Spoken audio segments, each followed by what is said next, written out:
We're able to live because of the hard work of our farmers. I insist to my soon-to-be father-in-law, but my words fall on deaf ears. He mocks farming as a job that's not profitable. He even laughs, challenging me to show him the life of a farmer. Fine, let him see my family farm. He'll regret his words soon enough. My name is Henry. I used to work in sales, but when my dad's health deteriorated, I took over the family farm. I'm the second son, but my elder brother moved overseas for work. That left me as the only one to continue the family business. I have a sweet and strong-willed fiancé. I fell head over heels for Ellie the moment I saw her working at our regular cafe, and that's how our relationship started. 2 years into dating, she accepted my marriage proposal. So here I am, about to meet Ellie's parents. Gosh, I'm nervous, I mutter, looking up at the luxurious high-rise where Ellie's parents live. Don't worry, Henry. I've already talked to my mom about you. But my dad, well, that's another story. I've heard her father is a stern man who owns a few restaurants. As nervous as I was, I go in and greet them. To my relief, both warmly welcome me. Sorry though, we haven't been able to sync our schedules because of my busy work, the father-in-law began, then started elaborating on how well his company was doing. Henry, I hear you're the top performer in sales. You must be making good money, right? Do you have plans on where you want to live in the future? How about moving into this high-rise condo? All I could do was force a smile at the rapid-fire questions. You're being rude to Henry, said the mother-in-law as she served the tea. Thank you. This tea is quite good. The delicious flavor helped ease my tension. Oh, I'm glad you like it. My brother grows the tea leaves. Our family home has a tea plantation, and they always send us the fresh tea. The conversation took a lively turn as my mother-in-law and I chatted about the tea. My father-in-law then huffed and said, "A tea plantation, how antiquated. Few households drink tea these days. I wonder when your family home will go out of business." His disparaging remark about her family home left my mother-in-law looking downcast. I had heard somewhere that tea plantations aren't as profitable as they used to be. It's labor-intensive work that requires skill and, above all, manpower. Still, seeing my mother-in-law so disheartened, I couldn't keep my mouth shut. We owe our livelihood to the farmers who work hard to produce our food. We're able to live thanks to the people who grow crops. The same is true for tea. I'm sure many people find comfort in the delicious taste of this tea. At my words, my father-in-law scowled. I seemed to have put him in a bad mood. The timing couldn't have been worse, but I took a deep breath and blurted out, I've decided to quit my job and take over the family farm. I've decided to protect the land that's been passed down through the generations. Ellie has accepted this, so please, support us in the future. The moment I announced that I had taken over the farm, my father-in-law's face turned red with anger. A farmer? I agreed to meet you because you were the top-performing sales guy. Ellie, did you lie to me? My father-in-law, his face filled with anger, turned to Ellie. I've tried to talk to you about this many times, but you were too busy. Besides, Mom supports our decision, Ellie said, sighing. She must have known it would come to this. Upon hearing that I had switched from my job to farming, my father-in-law's attitude changed dramatically. It was a parade of prejudice against farmers. How dare a poor person living in an old house talk about getting married? It's embarrassing to tell people that my daughter's husband is a farmer and so on. When asked what I was growing, I answered mainly cherry tomatoes, and he exclaimed, Cherry tomatoes? They don't seem to make much money and there's no future in them. Of course, we're growing more than just tomatoes. I tried to explain, but my father-in-law cut me off and started laughing. Growing a variety of vegetables is proof that you're not making a profit. He dismissed whatever I said. My father-in-law started a restaurant business at a young age and was successful, so he's particular about profits. Although I've just taken over the farm, I've certainly been considering profits. But as I tried to discuss this, my father-in-law shook his head dismissively. He didn't expect much from me. I'd like to see what life as a farmer is like. Is your house a shack? Are your parents wearing overalls and straw hats while working? Maybe I should meet them next time. I was getting angry at him making fun of my house and parents, but the one who protested angrily was Ellie. I can't believe you're making fun of farmers. I'm ashamed to be your daughter. At Ellie's words, my father-in-law was enraged and slapped her on the cheek. My mother-in-law was angry that he had raised his hand against her daughter. Ellie, with tears from the pain, turned the situation into complete chaos. You're living in this high-rise condo thanks to me. Be grateful. I don't care who a daughter like you marries. I took Ellie, who was sobbing, and left my in-laws' house. I couldn't forgive my father-in-law for making fun of farming and for hitting Ellie. Hello, it's Henry. I'll be bringing my fiancée and her parents next time. I called my father and reported every word of my father-in-law's remarks. He runs restaurants, doesn't he? What's the name of it? He asked, so I told him my father-in-law's name and the name of the restaurants he runs. I have an idea, so wait for me. I asked what he meant by an idea, but he said he was still uncertain and hung up the phone. After a while, my father called back. After hearing from my father, I immediately went to meet some people. Later, Ellie and I went to greet my mother-in-law again. She apologized for my father-in-law's arrogant attitude.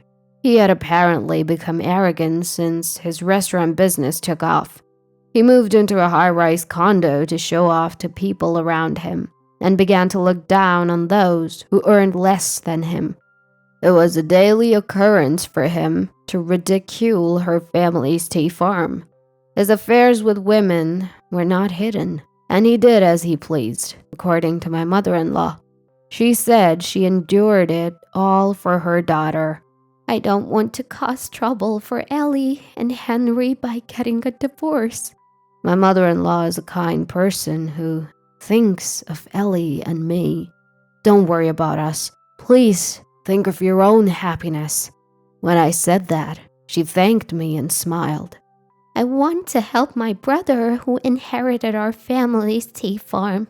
I don't want to see the farm that has been handed down for generations go out of business. You reminded me of the importance of tea farm, Henry.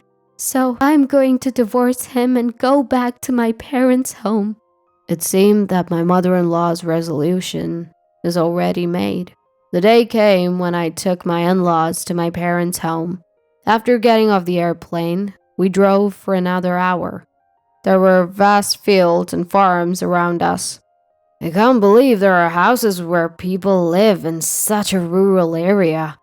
My father-in-law spat out in the car. Ellie and my mother-in-law obviously looked uncomfortable, but patient, probably because he could say he wanted to go home if a quarrel started here. I'm looking forward to see the life of a farmer. Is the toilet outside or something?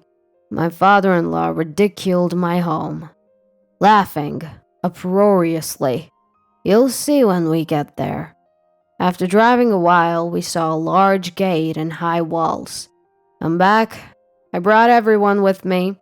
When I spoke to the intercom, the gate opened automatically. What a grand gate! Oh, and the garden is so beautiful! Ellie followed me, cheerfully praising the scenery. We leave the garden to a gardener, but It's an English garden, so it's called. Because of my parents who love Europe, there were many of my mother's favorite roses planted. My mother-in-law entered the garden and happily sniffed the scent of the roses. My father-in-law grumbled that it was a bad taste garden. Please, this way. There is a large building beyond the large garden. That is my family home. The brick-built house has 12 rooms and living, dining, kitchen. It's quite spacious. In front of the entrance, there are 2 luxury cars and 3 off-road motorcycles parked. All the land around our house is our own farmland. My in-laws and Ellie were all agape. My parents greeted us at the entrance. Looking at my father-in-law, they showed a smile. Of course, they are not wearing overalls. When I entered the living room, there were relatives and some people gathered. Not only my parents, but everyone was dressed in suits. My father-in-law, insisting that formal attire is unnecessary when meeting farmers, had come in his usual attire of a t-shirt and jeans. Because my mother-in-law, Ellie, and I were dressed relatively formally, he stood out significantly. Hello. Perhaps feeling out of place? My father-in-law said in a small voice, looking down in embarrassment. My father introduced them to the relatives. This is Ellie, Henry's fiancée, and these are Ellie's parents. It seems like Ellie's father has quite a prejudice against farmers. Were you surprised to see that our home was not a shabby hut? The gaze the relatives cast upon my father-in-law was cold. It seemed that my father-in-law had told everyone the story I had told him. No, I mean, that's not, as my father-in-law stammered. Several men stepped forward. Why are you guys here? My father-in-law looked surprised with widened eyes. We are disappointed in you, one of the men said, looking at my father-in-law. These men were organic farmers who were actually supplying vegetables to the restaurants my father-in-law runs. Hearing the name of the store, my father made connections and contacted these farmers. My father, who has been a farmer for many years, has many acquaintances. I had directly met them and conveyed my father-in-law's remarks. Apparently, my father-in-law had always been arrogant, and there were many complaints. Those who were outraged that he looked down on farmers so much had come today to directly voice their complaints. We would like to terminate our business relationship at the end of the next contract. Everyone nodded when one of the farmers said this. Wait a minute. Our specialty is organic vegetables. My father-in-law runs several Italian restaurants featuring vegetables popular among the women. Despite this, I thought it was unbelievable to make fun of the farmers who produce the vegetables. I guess for him, anything is fine as long as it makes a profit. He had set his sights on organic vegetables because he thought dumb women should bite if he touted them as healthy food. While my father-in-law was flustered at being told they wanted to stop trading, he is a businessman. He seemed to think that the farmers would also be in trouble if the contract ends. Are you sure about this? You're gonna lose your income, you know. Perhaps he regained his composure and began to threaten, acting high and mighty. Don't worry about that, I interjected, anticipating that my father-in-law would say something like this. The farmers had said they wanted to quit dealing with my father-in-law's company, but they would be in trouble if their source of income decreased. Through my sales job, I had made connections with so many people in various industries. Among them were many restaurant owners and food manufacturers. Even if they extended the deal with my father-in-law, I had introduced them to the next place they could do business, so they wouldn't be in trouble. When I told this fact, my father-in-law visibly started trembling. What am I supposed to do if I can't get vegetables? To my father-in-law, who held his head in his hands, my father said this: "Why not ask Henry? We also grow organic vegetables." Despite the ridicule from my father-in-law, we had started focusing on organic farming in our fields, including cherry tomatoes. As a result of repeated improvement in the variety, we were able to harvest quite sweet vegetables. We even had several invitations from companies wanting to contract with us. My father-in-law quickly turned to me, but I just smiled and said, "Of course, we refuse to do business." He slumped his shoulders and fell silent. Next to the quietened father-in-law, my mother-in-law and our parents were having a lively conversation. When I bring the fresh tea from my hometown next time, my mother-in-law declared, as my parents were thrilled. In the car on the way back, my father-in-law exploded in anger. "How dare you cancel the deal? Do you want my business to go bankrupt?" He was shouting from the back seat. Frankly, I couldn't care less about what happens to his restaurants. "And you, as my wife, not even defending me. This is why I hate country women." Perhaps because I was completely ignoring him, his anger turned towards my mother-in-law. "Sure, you prefer city women, right? Your current favorite is Mary, isn't it?" When my mother-in-law calmly started talking, the car fell silent.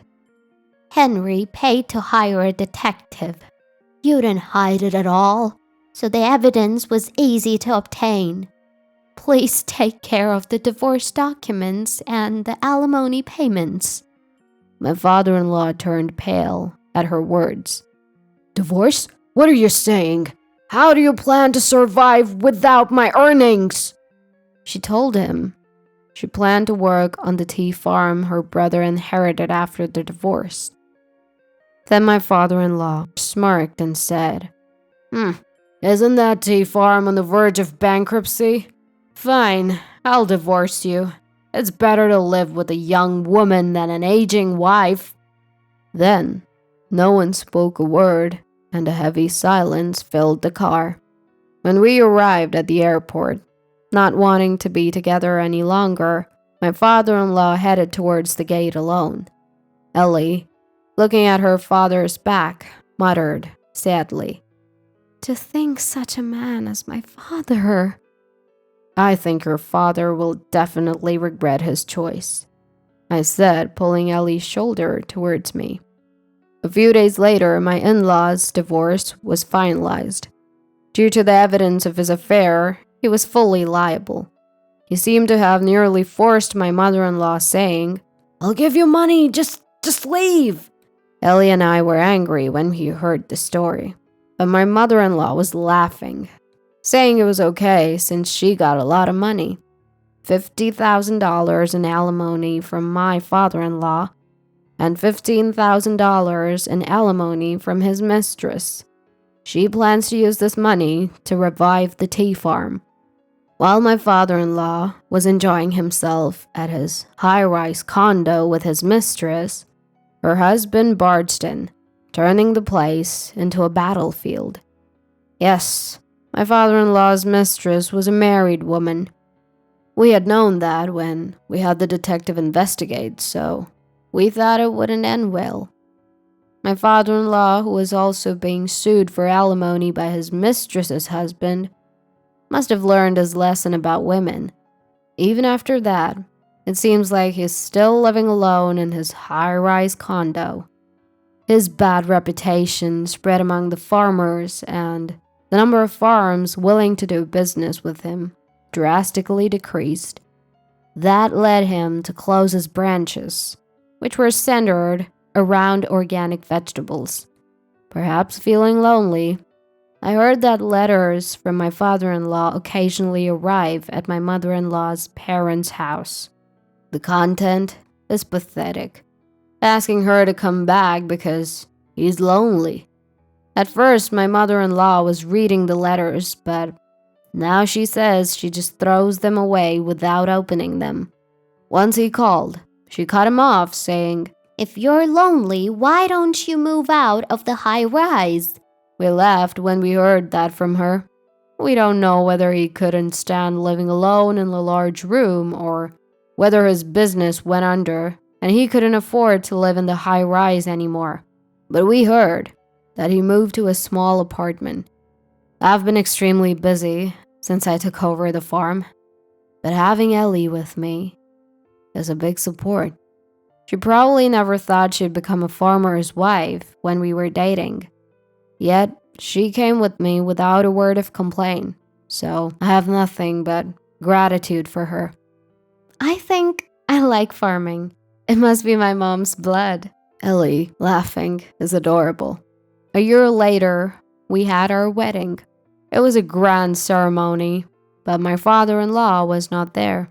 He must be sad that he couldn't attend his only daughter's wedding. From my mother-in-law, we received freshly packed new tea, saying she wanted us to serve it to the guests. Thanks to my mother-in-law's help, the tea farm, which was on the verge of bankruptcy, seemed likely to turn a significant profit. Their tea is still fragrant and delicious, as always.